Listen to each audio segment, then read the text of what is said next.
बिस्मिल्लाहिर्रहमानिर्रहीम। आज मैं एक और करेले की रेसिपी आप लोगों के साथ शेयर कर रही हूँ। लास्ट वीक भी एक रेसिपी शेयर करी थी, वो भी बिना करवाहट वाले करेले थे और ये भी बिना करवाहट वाले करेले हैं।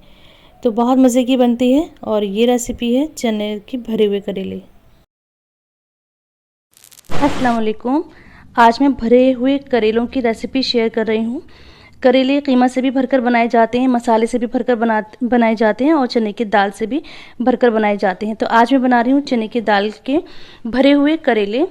मैं अपनी हर रेसिपी में कहती हूँ कि बहुत ही आसान और बहुत ही झटपट से बन जाने वाली रेसिपी है, लेकिन इस रेसिपी के लिए कहूँगी कि ये झटपट से बनने वाली रेसिपी नहीं है और थोड़ी सी टाइम लेती है, लेकिन जो उसका रिज़ल्ट होता है बहुत अच्छा होता है। बहुत टेस्टी, बहुत मज़े के करेले बनकर तैयार होते हैं और कड़वे भी नहीं होते जो खाए ना जाए। तो एक बार इस रेसिपी को ज़रूर ट्राई करिएगा। मैंने यहाँ हाफ़ केजी करेले लिए हैं, जिसको मैंने धोकर उसका टॉप और टेल कट कर लिया है और इसकी स्किन को हल्का हल्का सा हम इस तरह से स्क्रैच कर देंगे और इसमें बीच में हम स्लिट लगा देंगे। और स्लिट लगाने के बाद सारे करेलों पर अच्छी तरह से हमें नमक को रब करना है। नमक से रब करने से क्या होता है, इसका जो कड़वापन है वो दूर हो जाता है, उसमें से कड़वा पानी निकलता है। तो इन करेलों को रख देंगे हम आधे घंटे के लिए। ऐसे ही जो इसमें से बीज निकले थे और जो छिलके निकले थे उसमें भी हम नमक और हल्दी लगा कर रखेंगे। आप चाहें तो खाली नमक लगा के भी रख सकते हैं। इसको भी हम आधे घंटे के लिए रख देंगे। यहाँ पे मैंने आधा कप चने की दाल ली है, जिसको मैंने आधे घंटे के लिए भिगो दिया था। अब मैं इसको बॉयल होने के लिए रखूँगी। तो 2 कप मैंने इसमें पानी डाल दिया है और इसको मैं अब बॉयल करने के लिए रख देती हूँ। इधर करेलों को आधा घंटा हो गया है रखे हुए, तो इसमें से जो पानी है नमक की वजह से निकल आया है, जो कि कड़वा होता है बहुत ज़्यादा। तो अब इसको हम 2 से 3 बार साफ़ पानी से धो लेंगे, जिससे कि इनका जो कड़वापन है वो बहुत हद तक कम हो जाता है और खाने में अच्छे हो जाते हैं। मतलब बहुत ज़्यादा कड़वे होते हैं ना, खाए नहीं जाते। अगर हम इस तरह से नमक लगाकर इसको रख देंगे और आधे घंटे के बाद उसको बिल्कुल अच्छी तरह से धो लेंगे तो उसका कड़वाहट दूर हो जाती है।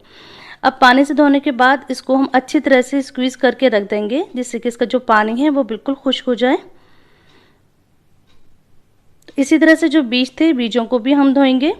तो 2 से 3 बार सारे बीज को हम अच्छी तरह से मसल कर धोएंगे, जिससे कि इसमें से जो कड़वापन है वो दूर हो जाए। करेले और बीज मैंने एक साथ नहीं भिगोए थे, क्योंकि वो बीज बारीक हैं तो मिक्स हो जाते हैं, तो मैंने बीजों को अलग भिगोया था। तो आप एक बार बिल्कुल इसी तरह से इस रेसिपी को ट्राई करिएगा, इंशाल्लाह बहुत मज़े के करेले बनकर तैयार होंगे। तो ये बीज धुल गए हैं, इनको मैंने पानी से अलग कर लिया है और इसको मैंने कॉटन के कपड़े पे ड्राई करने के लिए रख दिया है। जब तक मसाला तैयार होगा तो ये जो बीज हैं ये भी ड्राई हो जाएंगे। इधर चने की दाल उबल रही है, उसमें से जो झाग निकल रहे हैं उसको हम हटाते जाएंगे। और 10 से 12 मिनट के लिए मैंने इस दाल को उबाला था। तो मैं यहाँ आपको चेक करके दिखाती हूँ, इसका जो दाना है वो बहुत अच्छी तरह से सॉफ्ट हो गया है। लेकिन दाल को इतना उबाला है कि दाल का जो शेप है वो ख़राब नहीं हुआ है। तो आपको इसी तरह से दाल उबालनी है कि शेप उसका देखने में ख़राब ना हो और जो दाना है वो अच्छे से सॉफ्ट हो जाए। दाल को भी हम पानी से अलग करके रख देंगे। अब इसके लिए हम करेलों को तलते हैं। तो इसके लिए कढ़ाई में हमने थोड़ा सा तेल लिया है।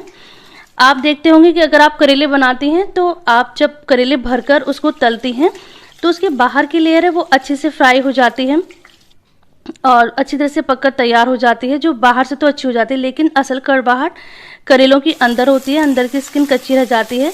तो मैं इस तरह से फ्राई कर रही हूँ कि जो करेले की कड़वाहट है वो दूर हो जाए, जो उसकी अंदर की स्किन है वो फ्राई हो जाए। तो इस तरह से मैं टंग की हेल्प से इसको मैं खोल लूँगी और इसमें बिल्कुल गरम गरम तेल डालूँगी, जिसकी वजह से ये अंदर से भी अच्छी तरह से फ्राई हो जाएंगे। आप चाहें तो उसको उल्टा कर या किसी भी तरह से बिल्कुल डीप फ्राई करके इसको फ्राई करें। हमारा पर्पस है कि अंदर वाली जो इसकी स्किन है उसको हमें अच्छी तरह से फ्राई करना है।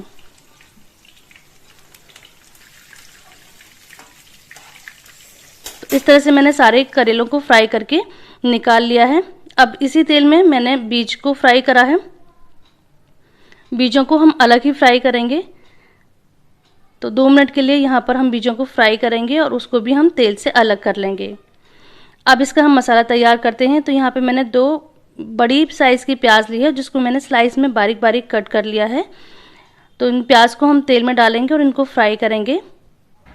और जैसे ही प्याज का कलर चेंज होगा तब हम इसमें लहसुन अदरक डाल देंगे। तो यहाँ हमने बारीक पेस्ट नहीं डालना, यहाँ मैंने लहसुन अदरक क्रश करी हुई कुटी हुई डाली है 1 चम्मच। और जो हमने बीज फ्राई करके रखे थे वो यहाँ डाल देंगे। अब यहाँ पे मैंने 2 टमाटर लिए हैं जिसको मोटा मोटा कट करके डाल दिया है। तो इसको अच्छी तरह से मिक्स कर लेंगे। और अब यहाँ पर डालेंगे हम मसाले। तो सबसे पहले डालेंगे नमक। नमक डालेंगे आप अपनी टेस्ट के हिसाब से। 1/4 चम्मच डाला है मैंने यहाँ पर हल्दी पाउडर, और 1 चम्मच डाला है मैंने कुटा हुआ धनिया, 1 चम्मच ही डाली है मैंने कुटी हुई लाल मिर्च, और 1 चम्मच डाली है मैंने यहाँ पर पिसी हुई सौंफ, और यहाँ पे मैंने आधा चम्मच डाले है लाल मिर्च का पाउडर। कुटी हुई मिर्च डालने से इसका टेस्ट बहुत अच्छा आ जाता है, तो आप सब्जियों में कुटी मिर्च ज़रूर डाला करें, और कलर के लिए जो मिर्च का पाउडर होता है वो डाला करें। तो इन सभी मसालों को हम फ्राई करेंगे अच्छी तरह से, और इसको ढककर कुक करेंगे जिससे कि जो टमाटर हैं वो सॉफ्ट हो जाएं। तो 2 मिनट के बाद मैं इनको चेक कर रही हूँ, तो टमाटर भी सॉफ्ट हो गए हैं, मसाला भुन गया है क्योंकि तेल इसमें से अलग हो गया है। तो इसको टमाटरों को हम थोड़ा सा मैश कर लेंगे। अब इसमें जो उबली हुई दाल थी उसको हम डाल देंगे।